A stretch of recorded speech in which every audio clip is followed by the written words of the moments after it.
Thank God for the court order. Kevin Davis joins us to talk about growing up in East Bay, California, and being transplanted as an unsupervised teenager to Kentucky. He filled the void where sports were with drinking and friends before his addiction proceeded to pills and other substances. He talks about being in treatment for the wrong reasons, losing friends to addiction, and finding recovery for the right reasons. Enjoy. Welcome to the Illuminate Recovery Podcast. We shed light on mental health issues, mental illness, and addiction recovery, ways to cope, manage, and inspire. Beyond the self-care we will discuss, you may need the help of a licensed professional.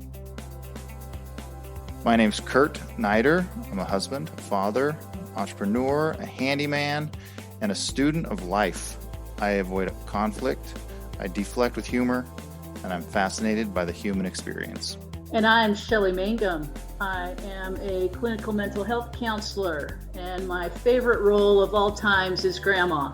I am a seeker of truth, and I feel like life should be approached with tremendous curiosity. I ask the dumb questions. I fill in the gaps. The Illuminate Recovery Podcast is brought to you by Illuminate Billing Advocates. Make billing and collection simple with leader in substance abuse and mental health billing services. Verification and analysis of benefits, pre-authorizations, utilization management, accurate claim submission and management, denial and appeal management, and industry-leading reporting. Improve your practice's cash flow and your ability to help your clients with Illuminate Billing Advocates. Today on the podcast, Kurt and I are excited to talk with Kevin Davis. Kevin is the Business Development Outreach Associate at American Addiction Centers. Kevin's been in recovery, his own recovery, for the last 5 years. He's been working in the recovery industry for much of the last 15 years. He's from California. He went to high school at Western Kentucky, and he's now living in the Lexington area. Kevin has a bachelor's degree from the University of Kentucky, and he's currently working on his MBA at the Asbury University. He wants to give back and stay active in the recovery community, teaching classes at local facilities and adding value in any way that he can. Kevin, thanks so much for being on with us today. Thank you for having me.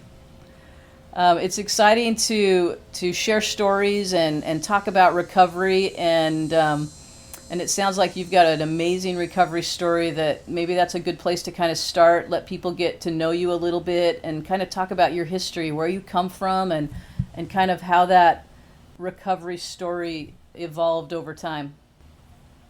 Yeah, no problem. So I grew up in the San Francisco Bay Area, in the East Bay. I was a Raiders fan, A's fan, Warriors fan, and I grew up obsessed with sports. I wanted to be a professional athlete.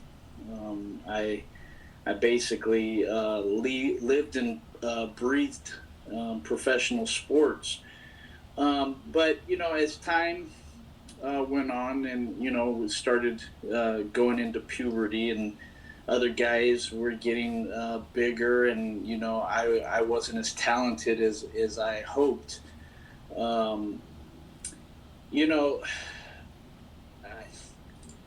I ended up having to give up the dream of being a professional athlete. And, really, so I moved to Western Kentucky, and, guys were, whatever, bigger, stronger.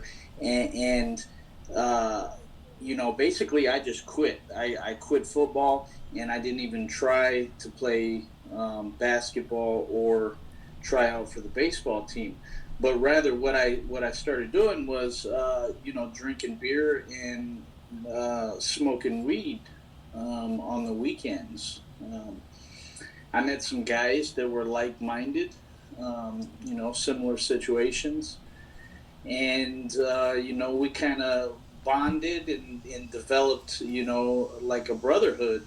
And it was all based around alcohol, and in the beginning it was marijuana. I moved to Western Kentucky. That's where my dad's from, and so he worked on a Navy base out in California. It was Alameda Naval Air Station, and they shut that base down in '96. So I started high school in '95. We knew that we were going to move to Western Kentucky, so I went on and moved out there with my grandmother. I wouldn't trade the experience for anything. My grandmother, had such a big impact in my life. And I got to live with her for 2 years without my mom and dad around. But a consequence of that is, I lived in her basement in a finished room, and we're basically unsupervised. My buddies were over nonstop, and we would wait till she went to sleep.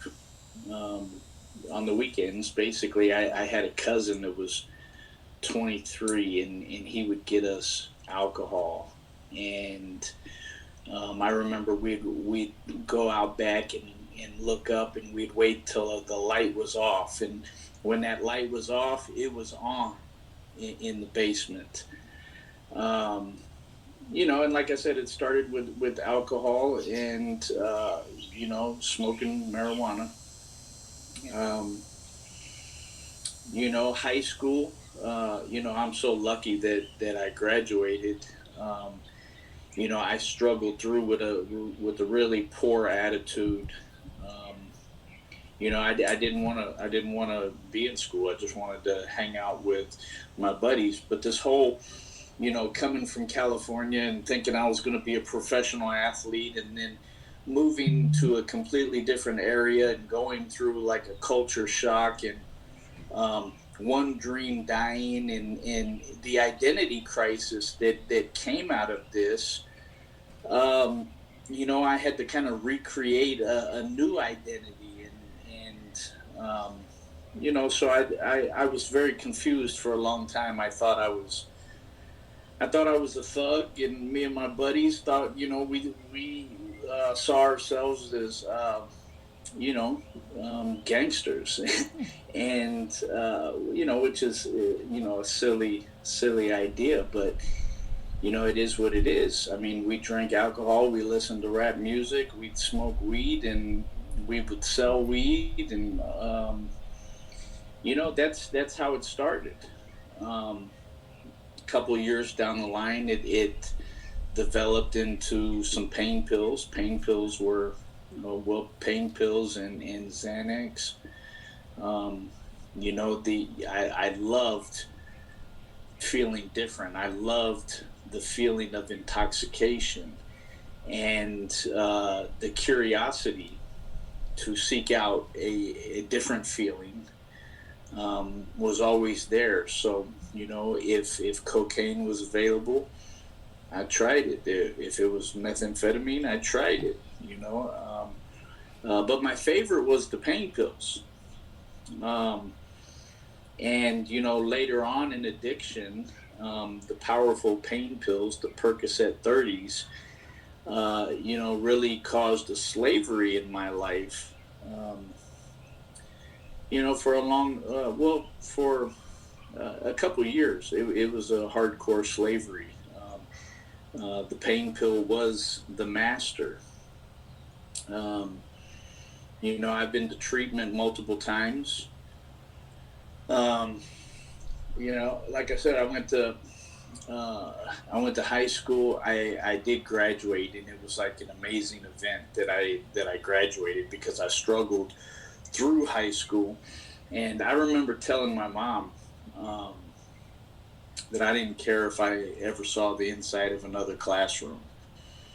And I'm sure that just broke her heart.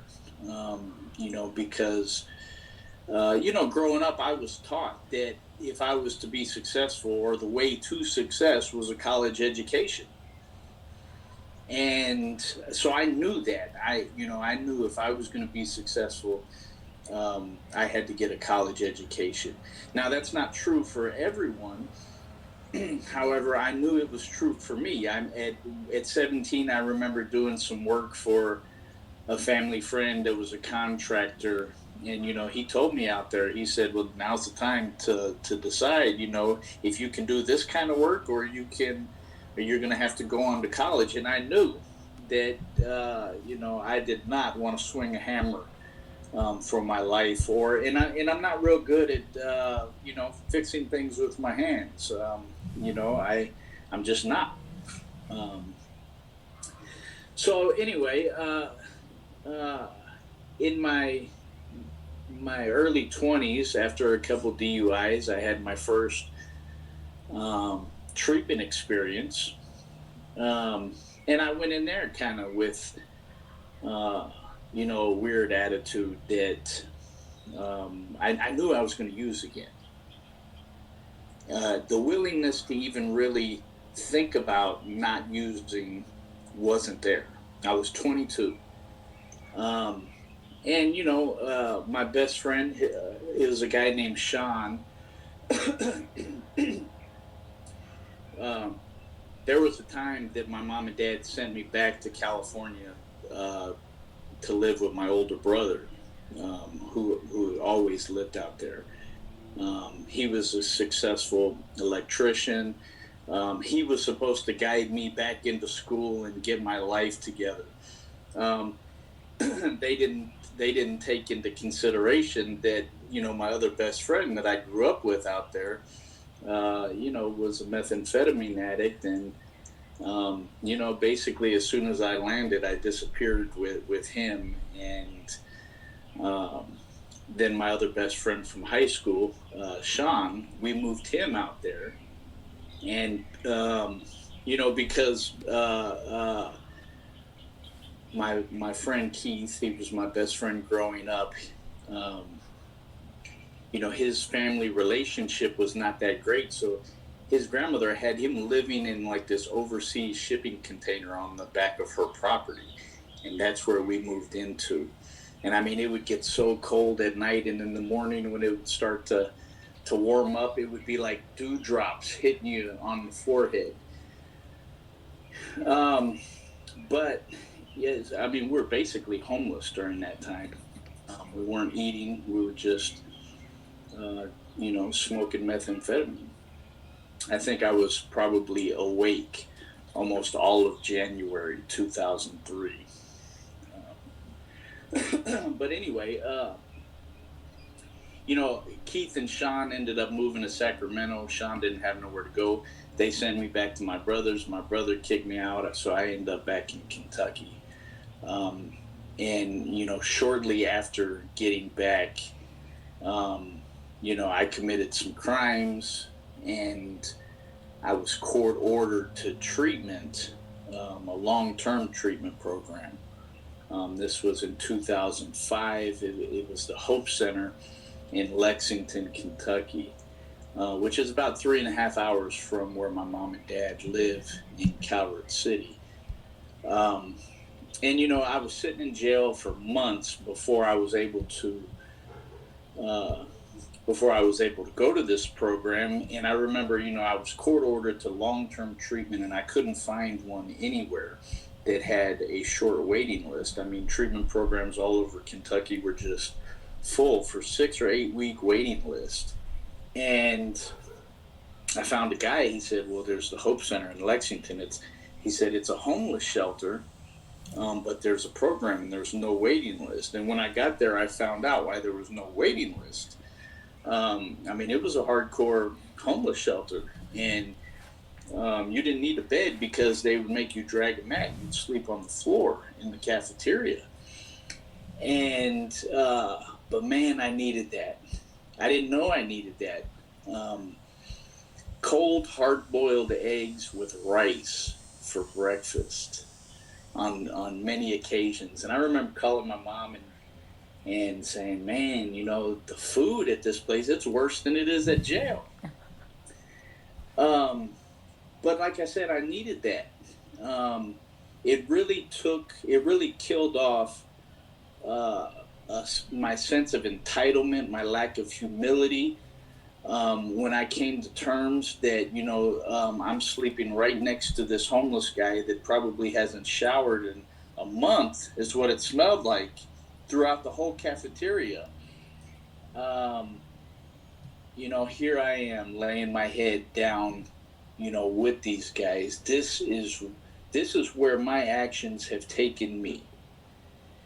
And when I accepted that, and I became open-minded to recovery dynamics, which is a 12-step program. Basically, it's an analysis of the AA Big Book.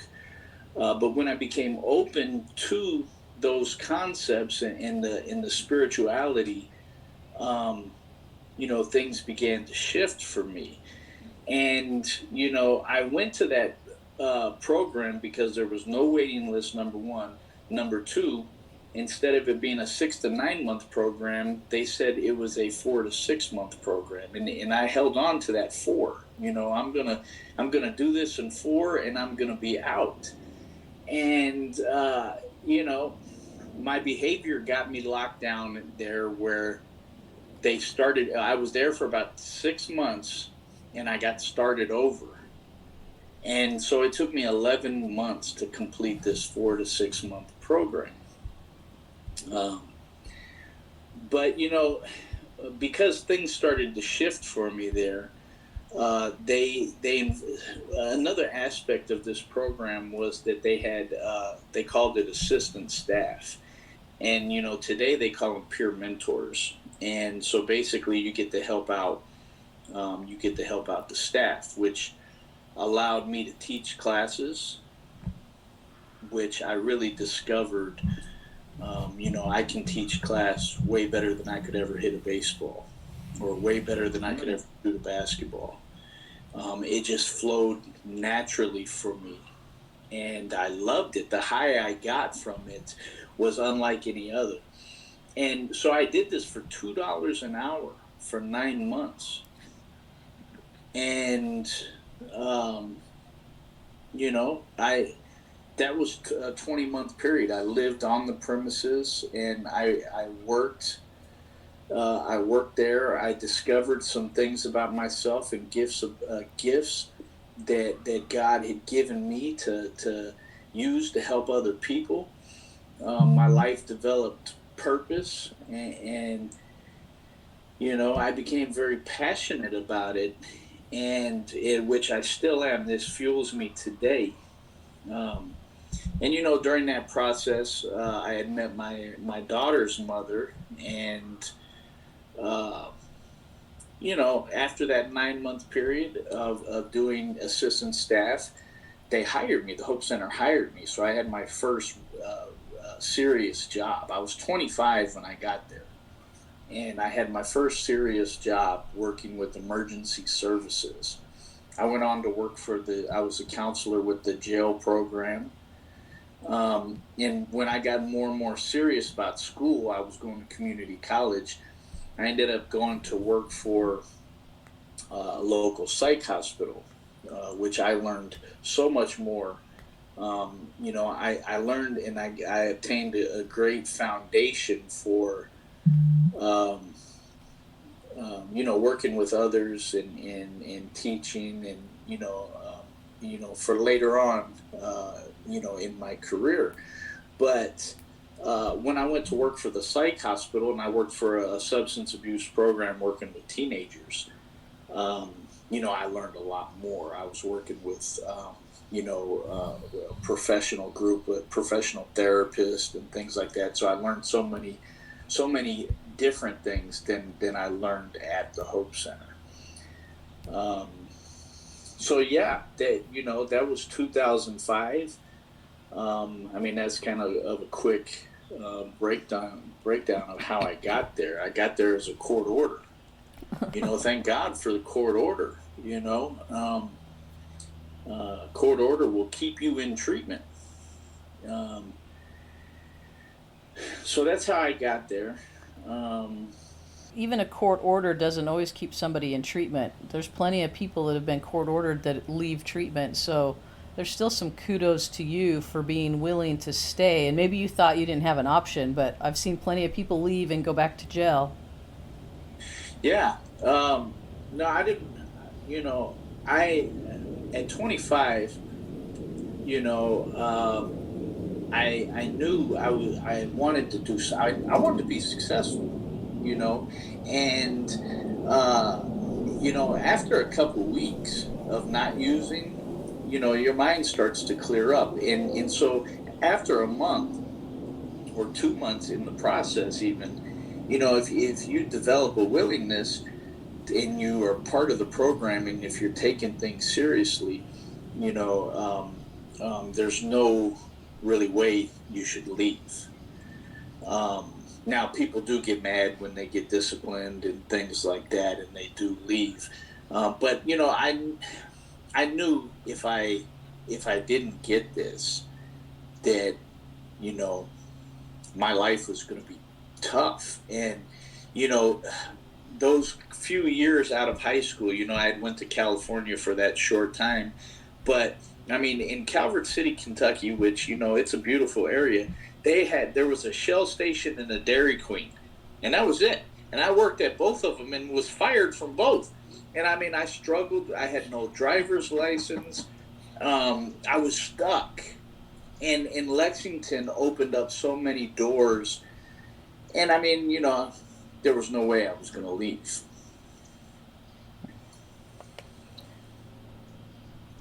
You talked about it. As I heard you talk about your story, and the words that you use are words that I hear used in recovery. You got to get yourself associated with like-minded people, and you've got to create a brotherhood and a connection. But that's sometimes what substance abuse brings to you, right? Is that it creates this place of belonging where you didn't feel like you belonged. And in your case, football and sports and doing the professional thing. And so you found like-minded people. I just found that an interesting correlation to what we teach in recovery, but it really is parallel to both of those worlds. Yeah, I mean, we are attracted, because we're social beings. We're going to be attracted to certain groups, and we have this innate desire to fit in somewhere. And probably a lot of people, in recovery will say they never felt comfortable in their own skin, and, for me, what kept me from being comfortable in my own skin was not being honest with myself. Being afraid of what other people thought of me, and then, going around pretending. And when you live in that way, there's no really choice but to not feel comfortable in your own skin. And when you become intoxicated, you're not really worried about any of that. So, and then, and especially if you got a couple other guys that are in the same condition, and you get intoxicated and everything's amazing and funny and great, no matter what it is. And even in California, when we called that the tin can, by the way. We lived in the tin can. Mm-hmm. And even if we hadn't eaten for a week, we could get intoxicated and things were okay, no matter how bad it got. And that's crazy. But you're living in, this storage container in the back of your friend's grandma's house. Did I get that right? And yeah. And is that because nobody else wanted you? Like, did you have bathroom facilities and shower facilities? What was that really like, and why? I mean, why wasn't anybody looking out for you? So, I could have gone and stayed with my brother. You know what I mean? I could have. So really, I chose to live like that. Now, my friend Keith, he was forced out of his grandmother's house into this storage container. Now, yes, he had access to the bathroom, and of course, we went in there. We'd have to go in there like super late at night and kind of avoid, his grandmother. And there weren't too many showers taken during this time. It was a wild time. It sounds wild. It sounds like, you guys were You're living the life. You didn't have to account to anybody, and you could use and do whatever you wanted. And so at that moment, that felt like a good option. Yeah, yeah. Hmm. Now, Sean, Sean was like my best friend, and he's dead now. He died a couple years ago, but I mean, even up until he died, and he was kind of in and out of recovery. For the most part, he was in recovery, and I mean, he was building a life. He was living in Laguna, and he was making really good money. He was doing a lot of good things, and a relapse happened. He went through a breakup with a girlfriend, and he bought some pills off Craigslist, Xanax bars, and they were fentanyl, and it killed him.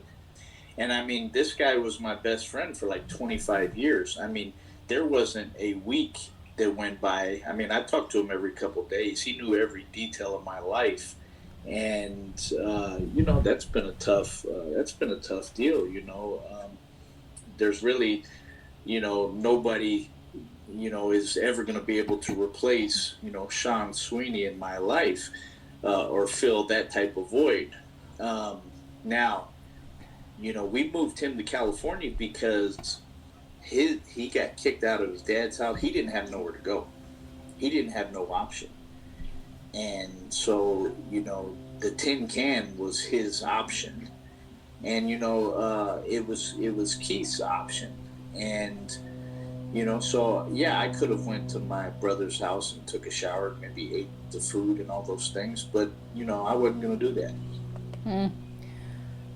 And I look at you today, Kevin, and this journey that you've been on. I mean, you've had to make some decisions, some of them made for you, that were life-saving, I imagine. And then you've gone through your bachelor's degree, and I imagine that was quite a process and took some time, and now you're in, working on your MBA. That's a pretty big jump from where you came from, and you said you knew that education was always going to be the thing that allowed you to create success and and do what you wanted to do. I also hear you say that you want to stay connected to recovery and giving back to the community. Where do you see things going for you? Uh, in the process, I try. So, just my belief. God unfolds life in certain ways, and then through my actions, I create the life I want, whether that's smoking meth in the tin can or being in the MBA program.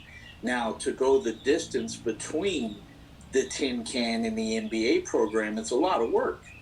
And you can't just say, oh well, I'll be in the MBA program, and maybe I'll go back to the tin can later. It definitely doesn't work like that. But where do I see my life going? Uh, my wife is going to have an LCSW, and we ultimately life life for me is about helping others, and of course I want to make a good living, because there's a lot of things that I do, and so that's what I'm going to do. I'm going to make the best living I can, while still helping people. I go and teach classes at the voluntary. I volunteer basically. I teach classes at a couple facilities in the area. Do I want to build my own big treatment center? No. That would take more effort than I want to put in. Now, would I be willing to have my own, little kind of practice or something like that? Yeah, maybe. Um, but I was a case manager for a few years, and I got into business development, and I like it so much more. I like running around, trying to help so many more people than just the people coming to one office, and I don't like being restricted to an office. And that's not to say that being on the road is easy either, because that has its own battles. But I like the freedom, and I like being able to meet everybody. I mean, I think I'm uh, fairly well known. I mean, I'm not a Facebook celebrity or anything like that around here, but I'm known around here, and people know that I know where resources are, and I am a resource to this community. Um, so I don't know. I'm gonna see how God unfolds life, and I will seize opportunities. And I'm definitely not gonna get drunk again. You know what I mean? Because that will, throw the whole thing. Then the tin can becomes an option again. Mm. All it takes is, my wife throwing me out, and then you never know what happens after you take a drink. Anything is possible. It's funny how it does that to us, right? It becomes the most important thing, and we'll do anything, we'll give up anything to follow that path. Yeah. Yeah, it has a lot of power. Um, you talk a lot about spirituality, about God, about the direction in your life. Is that something that came from your childhood, or is that something you've developed in recovery? That is a mixture of both. I was kind of raised in a church, in a church setting. I mean, we weren't there every Sunday or anything like that, but we went frequently. My mom and dad took me and my brothers to church frequently. My grandmother was really big on going to church. When I became a teenager, and maybe even before that. I remember we used to call it the fashion show, um, and I didn't, I lost interest in going, and I read the spiritual books when I was locked up. Uh, I'm pretty familiar with them. I mean, I continue to read them, all different ones, um, and I got curious. I tell you honestly, I got curious about um, Islam after 9/11. Um, and so I read some of the Quran, and I discovered that a lot of the stories were the same as the Old Testament stories, which I thought was amazing. I was like, what is this? And I mean, Noah's Ark, Jesus being born of a virgin, all these things. It was the same. And then I didn't understand the conflict, other than you know the conflict of differences, which is present everywhere. That person is different than me. I don't like them. And when this was the biggest grip that recovery had on me, was that recovery dynamics, which was taught at the Hope Center, was a spiritual program. The 12 steps was a pathway, an easy, well, maybe not easy, but it was a pathway that would open up a building, a relationship with God, and a God that you put the name on, not a God that you create, but whatever it means to you or them, or whatever, you find it on your own. But here's like the tools to do it. And so the spiritual aspects of the 12-step program really hooked me in. And I took a lot of pride in, when I was delivering messages, or when I deliver messages, them being spiritual in nature, like learning to be honest and forgiving, and kind of digging down in the self to figure out why you would be dishonest or maintain resentment or angers against people, and those are really deeply spiritual things. And so I view myself as a spiritual teacher in many ways.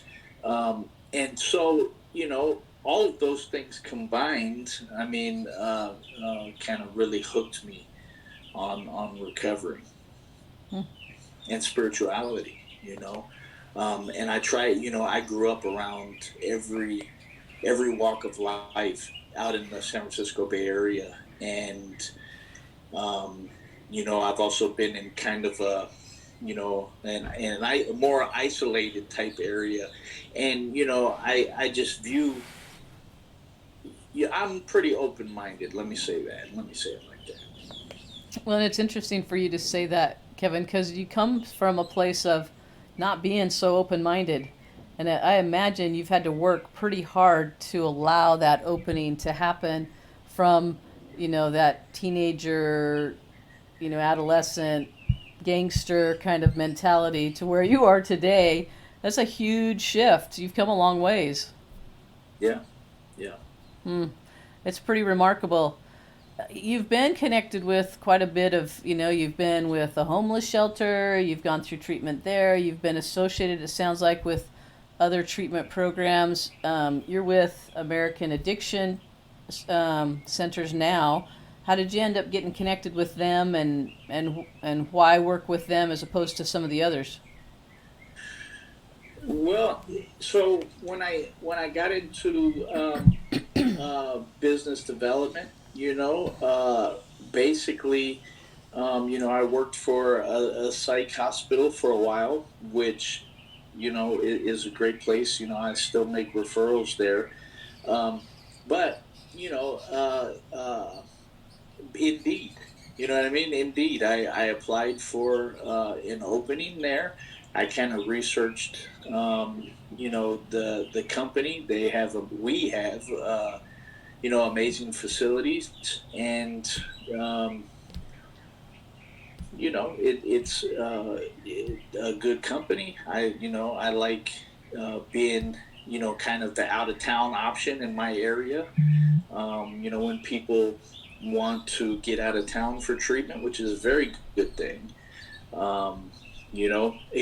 That's kind of what I did. I didn't go as far as I get the option for, but through going from Western Kentucky to Lexington and rebuilding my life in a new location.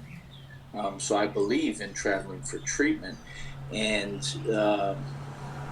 that's kind of how that developed. Well, it sounds like a pretty good fit for you too, just where you're at and what you're doing, and your own personal preferences. It seems like it's a pretty good fit. Yeah, definitely. It's been really fun to talk with you and kind of hear your story. As I know that our listeners can't see you, you look like a former football player. You're pretty buff, and I notice that there is a scar on your cheek, and I'm just curious if there's a story, a really fun's not the word, but a story behind that scar on your cheek. Yeah. So, the teenagers for the adolescent program would ask me about it as well, and I told them I got in a knife fight in an overseas prison. and it turns out that really it's from chickenpox when I was a kid. No kidding. See, that's the thing, is I see people with scars and I'm like, I wonder if there's really a great story. They were in a knife fight or whatever, and then it comes to, chickenpox. Isn't that just the oddest thing? Yeah. Oh, that's awesome.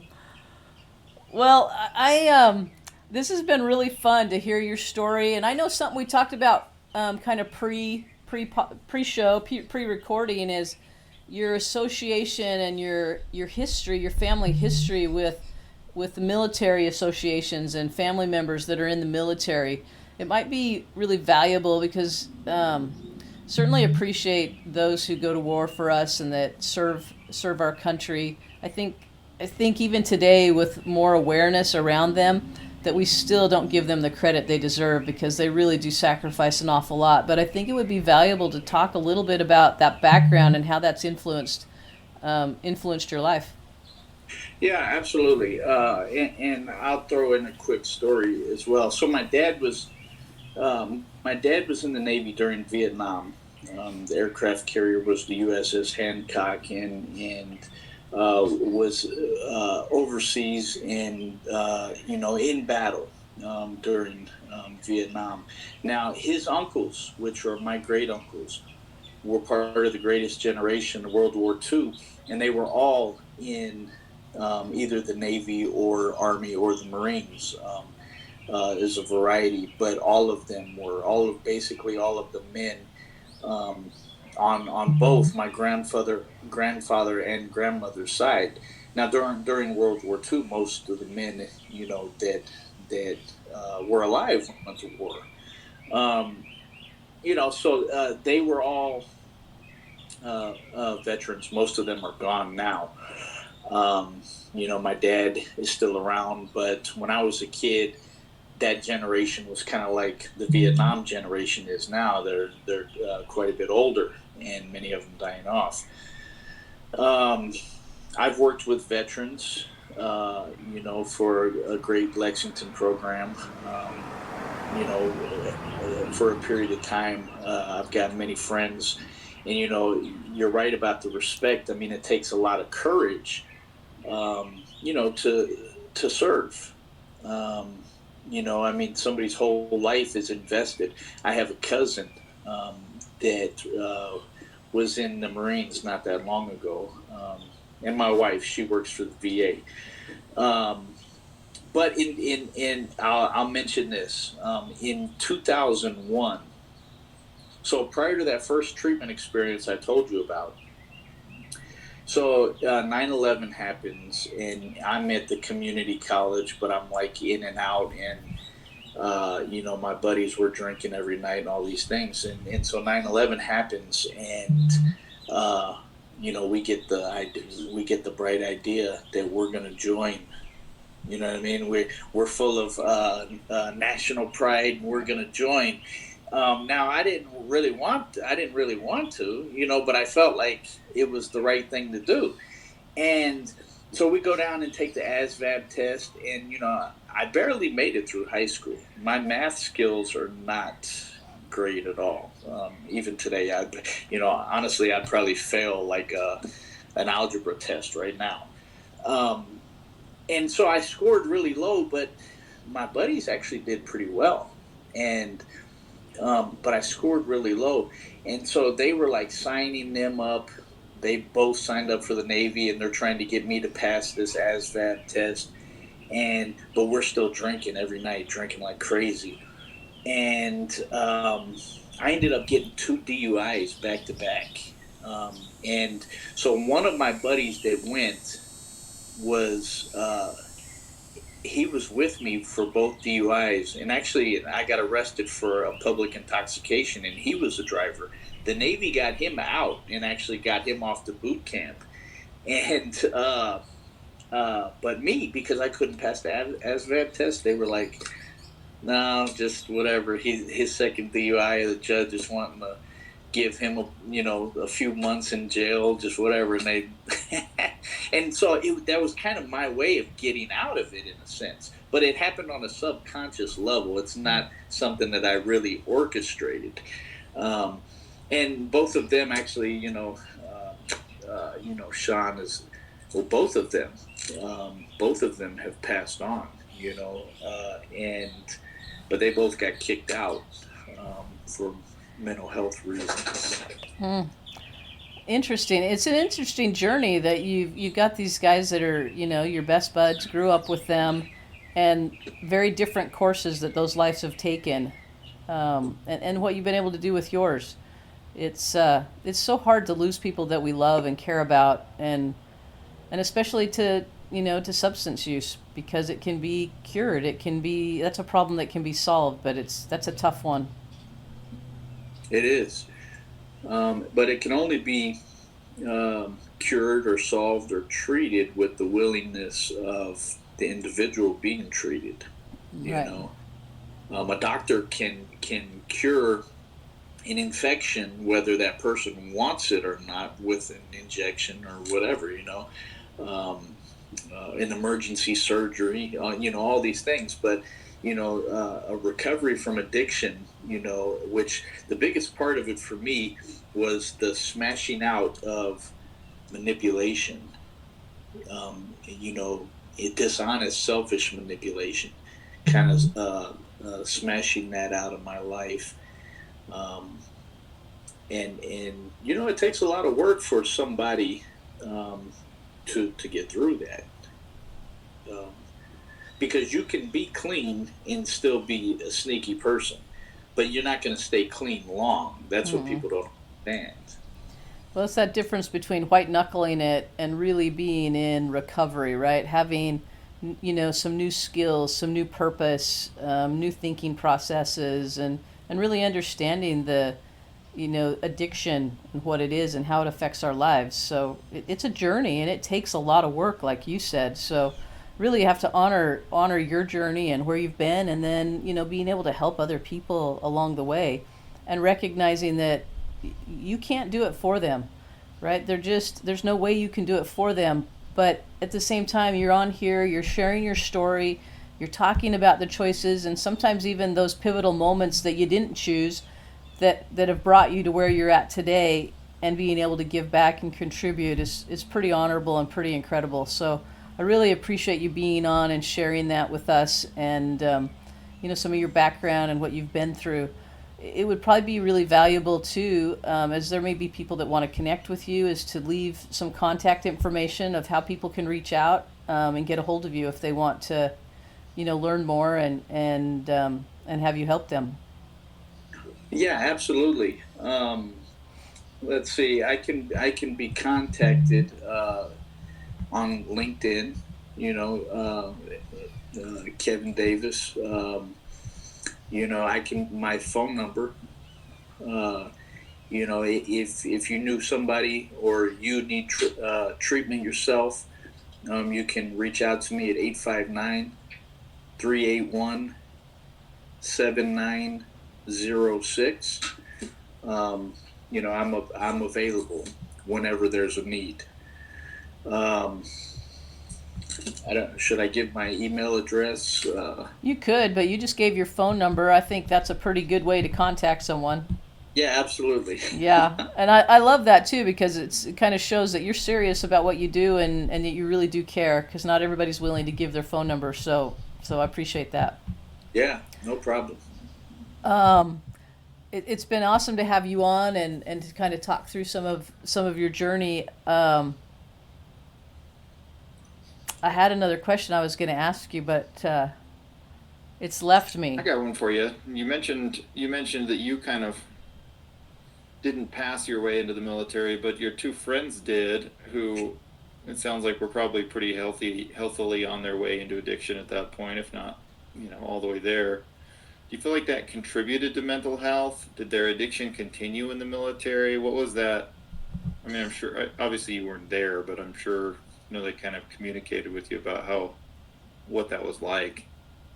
Yeah, so their military experience did not, it was very brief. And from, my personal assessment of them, they were full-blown alcoholic, addict, at the, time of liftoff, a couple of years prior to them entering.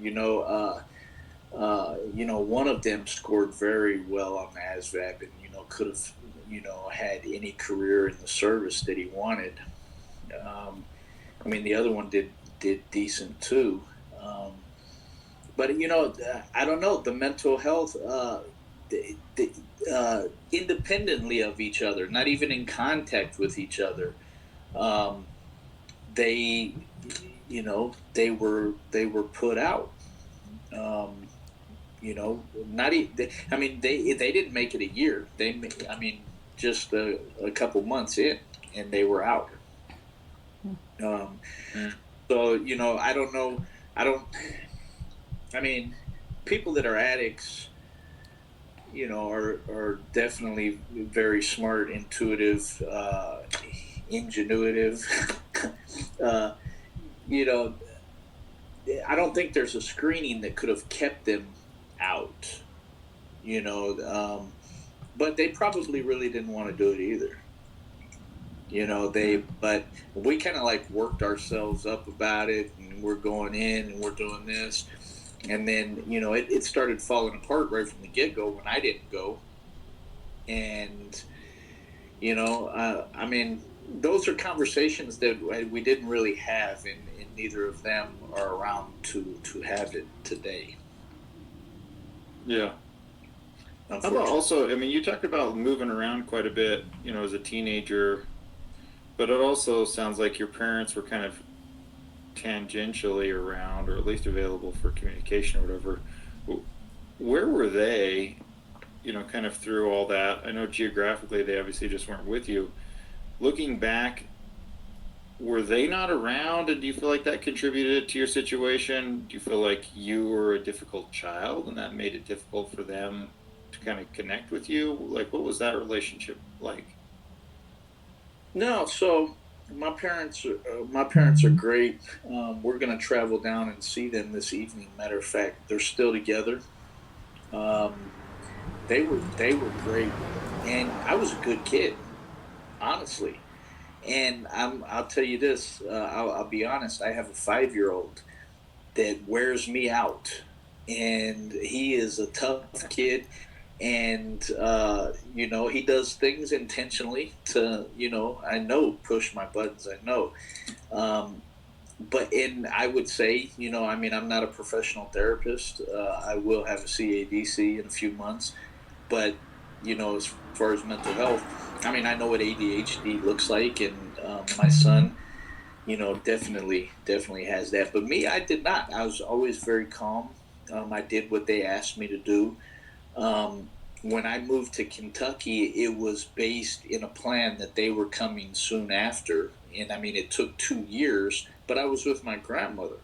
And I had, all of the contact that I needed or wanted with them. If I would have said I wanted to come home, then I could have. Um, I couldn't have asked for better parents, honestly. And, my addiction probably ripped holes in them. Um, my mother, like any mother, was the great enabler. Um, my dad was strict, and I mean, they came to visit me in jail. They sent me money in jail. They got me attorneys when I got in trouble, and you know, um, I mean, thank God for that, because I probably would have went to the penitentiary. Um, but then on the other side of that, sometimes it's good for people to face what they've done. I do believe in that too. Um, but uh, they did everything right. I wasn't raised, to be um, uh, what happened. And they blame themselves still, no matter what I tell them. That letting me come to Kentucky, kind of created this monster that I became for that time in my life. Um, but I've tried to remind them that, hey, actually my first experiments, happened at the Oakland Coliseum, drinking beer at a tailgate Raiders thing, and I was already moving in that direction um, before I moved out there. So, you know, and a lot of kids, maybe they have to deal with, an absent parent, or, all these things, and maybe it contributes to addiction. But, for me, I fell in love with feeling different. And, there's kids that go through horrible traumatic situations, but they don't become addicts. There's military veterans that deal with PTSD, and then they don't become substance abusers. And you know, not just them, but the substance abuser, like myself, might become a substance abuser no matter what, because it's like engineered there's like a predisposition to it, and if it's activated through experimentation, then it's going to happen, no matter the situation. Whether you're the prince or the peasant. That was pretty slick right there, wasn't it? That was pretty eloquent. That was awesome. Pretty eloquent, Kevin.